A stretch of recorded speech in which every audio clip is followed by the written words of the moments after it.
gace k'uyu munsi turumva uko abanyapolitiki bagiye ku maradiyo bagashishikariza abaturage aho bava bakagera kwitabira ubwicanyi.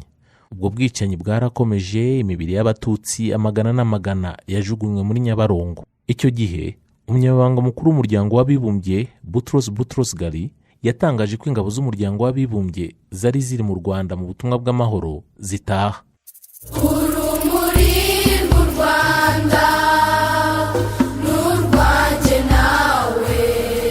Ku itariki 12 Mata 1994 Jenoside nabwo yarakomeje hose mu gihugu ikoranwa ubukana bukabije. Igikorwa cya mbere cyaranze iyi tariki nuko Frodouard Karamira wari intagondwa ikomeye ya MDR Power yahamagariye abahezanguni b'abahutu kwica abatutsi, abahamagarira ku mugaragaro. Ibyo byabaye itariki 12 Mata 1994 ubwo Karemera Edouard yavugiye kuri Radio Rwanda ko intambara ireba buri wese. Abisubiramo inshuro nyinshi, no mu byumweru byakurikiyeho akomeza gutanga ibiganiro bigana muri uwo murongo, asaba abahutu kudasubirana mu bwabo, ahubwo ko bagomba gufatanya n'ingabo za leta kurangiza akazi. Ibi byari amabwiriza yarebaga cyane cyane abayoboke ba MDR Power, MRND, CDR, PSD Power ndetse na EPR bari bagiye mu gice cya Power. Akabasaba bose gushyira hamwe bagafatanya guhiga umututsi. Kuri iyo tariki 12 Mata 1994 Radio Rwanda yasohoye itangazo riturutse muri Minisiteri y'Ingabo. Iryo tangazo ryavugaga ko nta macakubiri yari mu ngabo z'u Rwanda, ko nta n'amacakubiri yari mu bahutu muri rusange. Rigakomeza rivuga ko abasirikare, abajandarume n'abanyarwanda bose bafashe icyemezo cyo kurwanya umwanzi wabo, kandi ngo bose baramuzi, ngo umwanzi aracyari wa wundi, umwe washatse kugarura ingoma ya cyami, umwe watsinzwe. Iyo minisiteri yasabye abasirikare, abajandarume, abaturage gukorera hamwe, gukora amarondo no kurwanya umwanzi. Iyo bavugaga umwanzi, nk'uko itangazo ryari ryaratangajwe na Minisiteri y'Ingabo ku itariki 21 z'ukwa 9 1992 yabivugaga, bavugaga ko umwanzi yabaga ari umututsi ndetse n'undi wese wamuhaga ubufasha. Bivuze ko rero iri tangazo rya Minisiteri y'Ingabo ryahamagariraga guhiga umututsi wese aho ari no kumwica. Uwo munsi tariki 12 Mata 1994 guverinoma y'abicanyi yavuye i Kigali ijya gukorera igitarama, noneho ikomeza guhuza ibikorwa byo kurimbura abatutsi no kubishishikariza abahutu aho bari batarabyitabira muri prefegitura zitandukanye. Kuri iyo tariki ingabo za Minuar zamenyesheje General Romeo Dallaire wari umuyobozi w'ingabo za Minuar mu Rwanda ko abatutsi barimo bicwa muri Gisenyi na Kibungo. General Dallaire ubwe yavuze uwo munsi ko muri Kigali intumbi nyinshi zapakirwaga n'abanyururu mu bimodoka bisanzwe bikoreshwa mu gukora imihanda. Ibyo bimodoka bikajya kubajugunya mu bisimu byari byacukuwe na za Caterpillar. Ibi bimodoka n'ibi bimashini byari bya Minisiteri y'Imirimo ya Leta bitaga Minitrap muri service ya Ponze Chaussée yayoborwaga na Ntivamunda Alphonse, umukwe wa Perezida Habyarimana Juvenal. Ntivamunda Alphonse yahungiye mu Bufaransa. Ibi bikaba byerekana ko General Romeo Dallaire n'ingabo za Minuar bayoboye barebereye ibikorwa by'iyicwa ry'abatutsi muri Kigali, ntibagira icyo babikoraho ngo babihagarike. Kuri iyo tariki ya 12 z'ukwa 4 1994 umunyamabanga mukuru w'umuryango w'abibumbye Boutros Ghali yafashe icyemezo gikomeye ko Minuar igomba kuva mu Rwanda muri Jenoside. Ibyo yabikoze igihe Minisitiri w'Ububanyi n'Amahanga w'Ububiligi Willy Claes yari i Bonn mu Budage. Ahahura na Boutros Ghali amubwira ko Minuar ntacyo ikimaze mu Rwanda, ko Minuar yari mu kaga, ko mu Rwanda Ababiligi bafitiwe urwango. Atanga igitekerezo ko Minuar yavanwa mu Rwanda. Boutros nawe amusubiza ko ashyigikiye icyo gitekerezo. Kugeza kuri iyo tariki ya 12 Mata 1994 umuryango w'abibumbye muri rusange waranzwe no kutongerera ububasha Minuar ndetse no kwima General Dallaire ububasha bwo guhagarika Jenoside kandi atarahwemye kubisaba. Mu gihe cya Jenoside Boutros Ghali nk'umunyamabanga mukuru w'umuryango w'abibumbye yari mu ngendo i Burayi arazikomeza, ariko ntiyigera atabaza asaba ko Minuar yahabwa ububasha bwo gutabara abatutsi bicwaga. Kuri iyo tariki ya 12 z'ukwa kane 1994 abatutsi barishwe ahitwa Inyawera na Mukarange ni muri Kayonza. Abo batutsi bakaba baratangiye kwicwa cyane cyane mu ijoro ryo ku itariki 11 ariko bikomeza barimburwa bikomeye ku itariki 12 Mata 1994. Habaye igikorwa cy'ubwicanyi burimo ubugome bukomeye. Interahamwe zabanje kwica umubyeyi witwaga Murebwayire wari utwite, zimubagisha umuhoro, zimukura mu ruhinja, zihita zinamutwikana rwa ruhinja. Kuri paruwasi gatolika ya Mukarange itariki ya 9 nibwo abatutsi bari bahahungiye. Hagati y'itariki 7 ni ya 9 ya 11 ukwa kane 1994 batangiye birwanaho bakoresheje amabuye n'amatafari, ariko interahamwe ziza kunganirwa n'abajandarume bavuye Rwamagana ndetse n'abasirikare bavuye Kibungo zirabaganza. Ku itariki 12 z'ukwa kane abo basirikare baraje n'abajandarume, ariko habanza kuzanwa urutonde rw'abagomba kwicwa.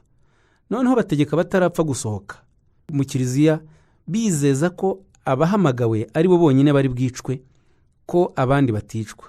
Ariko bandi bahamagarwaga iyo basohokaga bageraga imbere ya paruwasi, interahamwe zigahita zibatema. Padiri mukuru wari padiri, umwe mu bapadiri bari bahari, Yosefu Gatare, wari umuyobozi w'ishuri ryisumbuye rya Mukarange, yarishwe. Uwari padiri mukuru, Padiri Mwumvaneza Jean Bosco, wari n'umuhutu, yaritambitse arwana ku batutsi bari bahungiye kuri paruwasi ya Mukarange, yanga ko bicwa, ariko interahamwe zimuheraho ziramwica kugira ngo zishobore gukomeza no kwica abatutsi bari bahungiye. Mu nterahamwe zisha abatutsi kuri paruwasi ya Mukarange mu karere ka Kayonza zari zigizwe n'ibyiciro byose birimo abategetsi, abakozi ba leta n'abacuruzi bo muri santere ya Kayonza. Twavugamo Senkware Celestine wari burugumestre, Kanyango Thomas wari umucuruzi, Ngabonzima Augustine wahoze ari umudiplomate wari mu kiruhuko cy'izabukuru, akaba yarakomokaga mu yahoze ari komine Kinyamakara ku Gikongoro, ariko yaratuye i Kayonza. Harimo n'umuhungu we witwaga Ngabonzima Jean Claude wari umwarimu. Harimo Lieutenant Gendarme Twahirwa, Sergeant Sengyumve Edouard, Kayisabe Kome wahoze ari umugenzuzi w'amashuri abanza, Nsabimana Arias Kiyoni wari umugenzuzi w'amashuri abanza, Simpari kubwabo bitaga Simba wigeze nawe kuba umugenzuzi w'amashuri abanza, Mutaganzwa wari umucuruzi, Gashumba Samusoni wari konseye wa Mukarange, Kanyogote Nsabimana wari konseye wa Nyagatovu, Rudasingwa wari umuyobozi wa Serayi Mukarange, Tuyishime Joseph umwarimu muri Serayi Mukarange, Mugenzi nawe wigeze kuyobora Serayi ya Mukarange, Gahigi Samuel w'umwarimu, Gafaranga umwarimu, Kanyanzira umucuruzi, Rwabagabo wari burigadiyo ya komine, Rwayihuku wahoze ari umusirikare, Ndakazi Nyasi Migabo w'umwarimu n'izindi nterahamwe nyinshi. Kuri iyo tariki kandi ya 12 Mata 1994 abatutsi barishwe Izaza kuri paruwasi gatolika. Paruwasi ya Zaza ni imwe mu paruwasi gatolika ya mbere mu Rwanda wakwita igicumbi cy'ubumenyi, bitewe n'umubare munini w'amashuri ahari yarahari menshi kugeza na n'ubu. Ayo mashuri akaba yubatswe na Kiliziya Gatolika kandi yaraburwaga n'abihayimana. Nyamara ntibyahabujije kuba igicumbi cy'amacakubiri n'ingengabitekerezo y'urwango rw'abatutsi kuva mu myaka ya kera. Mu gihe cya Jenoside yakorewe abatutsi muri 1994 tariki ya 8 Mata nibwo hatangiye buhoro buhoro ubwicanyi bukagenda bukorwa ku mugaragaro ku manywa y'ihangu Izaza.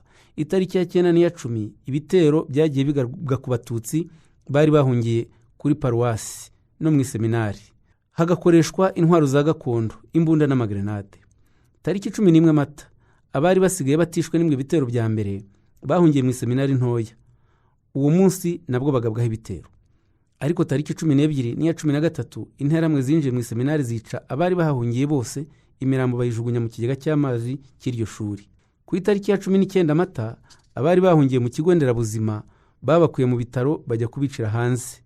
Ayo matariki yahitanye imbaga nyinshi y'abatutsi bari bashoboye guhungira kuri paruwasi gatolika ya Zaza, mu seminari ntoya no ku kigo nderabuzima. Abandi bagiye bicirwa mu cyaro ahantu hatandukanye, bakagenda bihishahisha.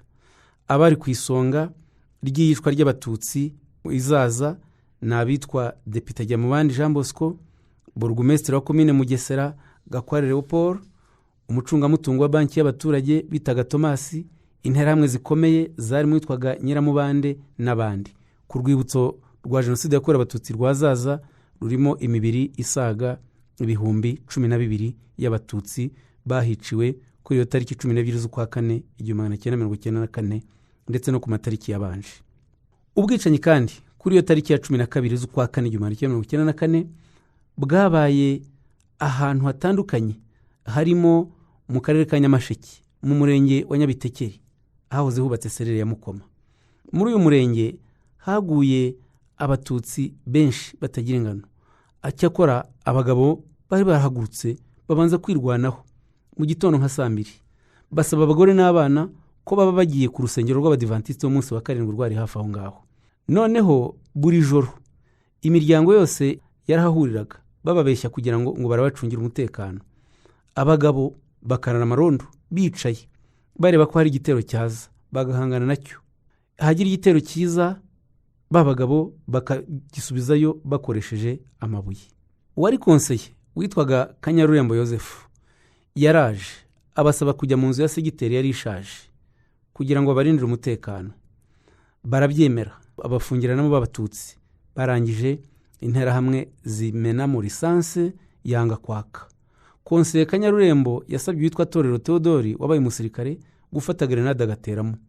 Yateyemo grenade 2, usohotse bakamwica. Kuri iyo tariki abatutsi kandi batagira ingano biciwe kuwitwa Karemera Karaveri imukoma muri segiteri Nyabitekeri. Aho mu rugo rwa Karemera Karaveri ubu ni mu murenge nyine wa Nyabitekeri mu karere ka Nyamasheke, hakaba hari aho zari ku serire Mukoma. Uru rugo rwahungiyemo abatutsi bicwa n'igitero cya Pima, niko bakise, cyaje kuri iyo tariki gihita gikomeza kijya no kwica abari ku Badiventiste. Ahandi habera ubwicanyi kuri tariki ya 12 z'ukwa kane 1994 ni abiciwe kuri Ngoma mu murenge wa Bushekeri mu karere ka Nyamasheke biturutse ku mabwiriza yatanzwe na Perefe Bagambiki. Ahangaha ni ku muhanda munini uva ahitwa ku Kinini ugana ku kigo cy'amashuri abanza ya Ngoma mu murenge wa Bushekeri akarere ka Nyamasheke.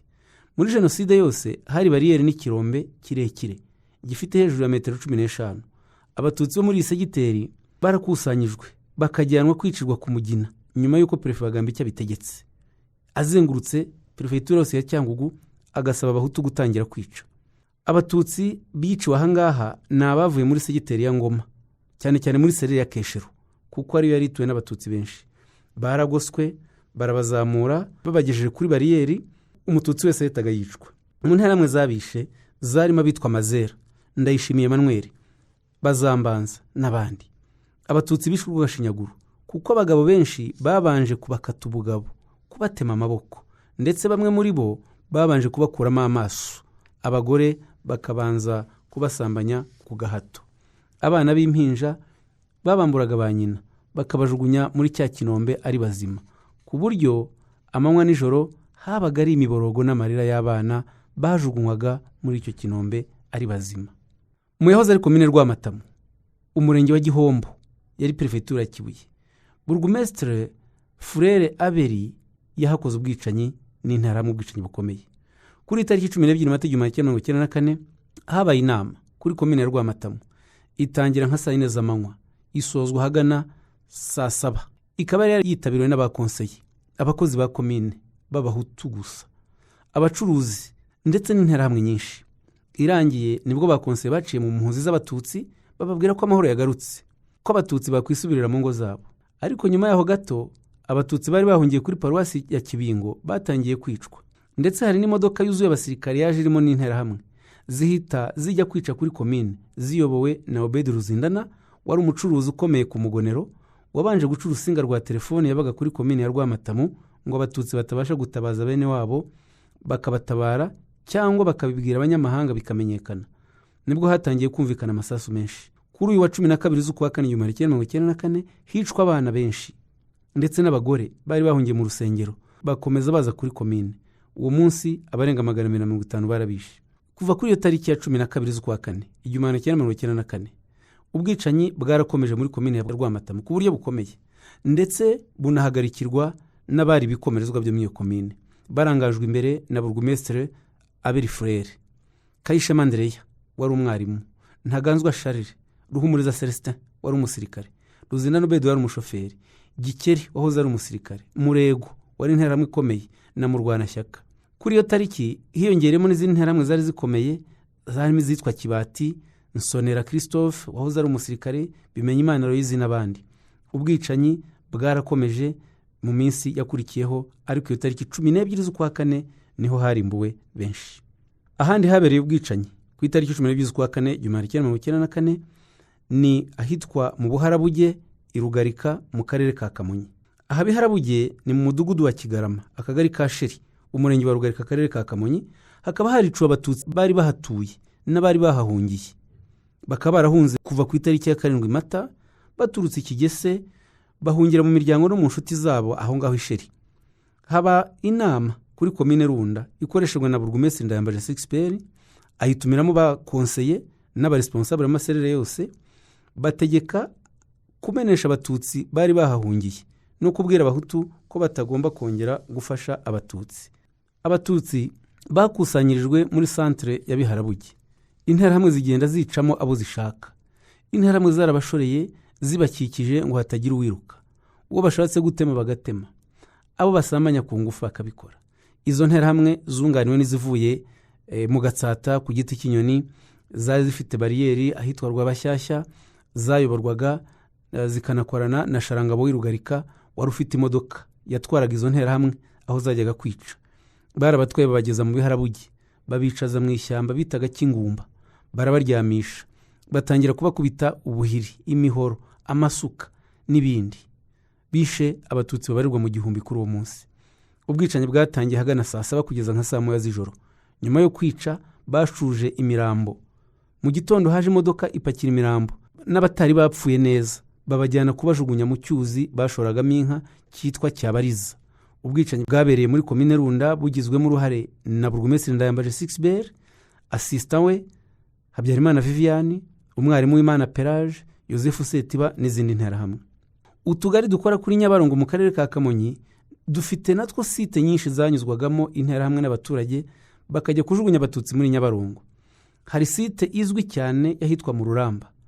Kuroha abatutsi muri Nyabarongo byarakozwe cyane kuri iyo tariki ya 12 Mata, ndetse birakomeza ukwezi kose kwa 5 na Kamena kugeza inkotanyi zihafata. Itariki ya 12 Mata 1994 abatutsi bari bahungiye ku kigo nderabuzima cya Kigese, barabashoreye babajyana kubaroha muri Nyabarongo uwo munsi. Ari naho abatutsi bashorewe ari benshi, ariko na nyuma yaho byarakomeje. Uko bavumbuye abatutsi barabashoreraga bakabata muri Nyabarongo, ariko bakabanza no kubakoresha urugendo rurerure rubashinyagurira rugera nko ku masaha 3, bagenda bakubitwa, bashorewe n'imbaga y'abantu, bagenda bavugirizwa induru. Bamwe muri bo barababohaga bakabaroha muri Nyabarongo ari bazima baboshye, bakabatereramo amabuye, abandi bakabatema, bagatabwa muri Nyabarongo babatemaguye. Igicwa ry'abatutsi ku itariki 12 z'ukwa kane Mata 1994 ryanabaye ahitwa mu Kabuga mu murenge wa Bumbogo mu karere ka Gasabo. Aho mu Kabuga bari batangiye kuhahungira kuva tariki 10-11 Mata. Abatutsi bahahungiye baje bavuye mu bice bitandukanye bo mu murenge wa Bumbogo ahitwa mu Kabuga ka Nyabikenke, aho zari ibiro bya Segiteri Karama, barahabicira abagera ku 2500. Abahiciwe baje banava ahantu hatandukanye nka za Bumbogo, Kanombe, Musave, Kimironko na Ndera. Bakaba bari bahahungiye kuko bari bababwiye ko abaho babahaye ubuhungiro kuri Segiteri Karama. Batangira kuhagera kuri iyo tariki ku matariki ya 10-11 Mata 1994. Bigeze ku ya 12 Mata 1994 haza abaturutse Gishaka n'abaturutse za Nkuzuzu. Bigeze nijoro umujandarume witwaga Emmanuel azana za grenade nyinshi azihetse kuri moto. Haza n'imodoka yitwaga Tadeyo wari interamwe kabuhariwe, izanye imihoro bari bamaze kwicisha bari bahungiye mu Kiliziya Igishaka, ayizanamo interamwe z'impunzi zari zaravuye ikivuye muri Byumba, hamwe n'abitwaga Bakonya bari baravuye Ruhengeri batuye Rubungo, n'interamwe zivuka Bumbogo zirimo abitwaga Bamutaganira, Muyoboke Augustin, Karangwa Theophile, Rwabutogo n'abandi. Izi nteramwe nizo zisha abatutsi guhera ku mugoroba ku itariki 12 bageza mu gitondo cyo ku itariki 13 Mata 1994 babarangije. Ahitwa Imusenyi mu karere ka Bugesera na Muhura mu karere ka Gatsibo naho habereye ubwicanyi bukomeye kuri iyo tariki. Imusenyi Perezida Habyarimana akimara gupfa, abatutsi batangiye gusenyerwa. Uwari responsable wa Serere Kagusa witwaga Karangwa yabwiye abatutsi ko umututsi utari buhungire iwe bamwica, kandi ko nibamwica ntawe uri bubimubaze. Ibyo byatumye mu rugo iwe haza abatutsi barenga 500. Karangwa amaze kubona bose bahageze, yari yapanze n'umupango wo kubica, yahise atumaho igitero kirabica. Abatutsi bake bari basigaye Kagusa bahungira i Nyamata, nabo barahicirwa. Ubu ngubu muri uru rugo rw'uyu Karangwa hashyizwe ikimenyetso cya jenoside. Mu murenge wa Remera, akagari ka Rwarenga, ahari komine Muhura muri Byumba, ubu ni mu karere ka Gatsibo, yayoborwaga n'uwitwa Ndayishimiye, naho ku itariki ya 12 z'ukwa kane hiciwe abatutsi. Abashoboye kumenyekana muri bo ni 242 bashyinguye mu rwibutso ruhari. urumuri rw'u Rwanda n'urwanjye nawe. wakoze kuba wakurikiye iki kiganiro. Tubwire icyo ugitekerezaho unagisangiza abandi.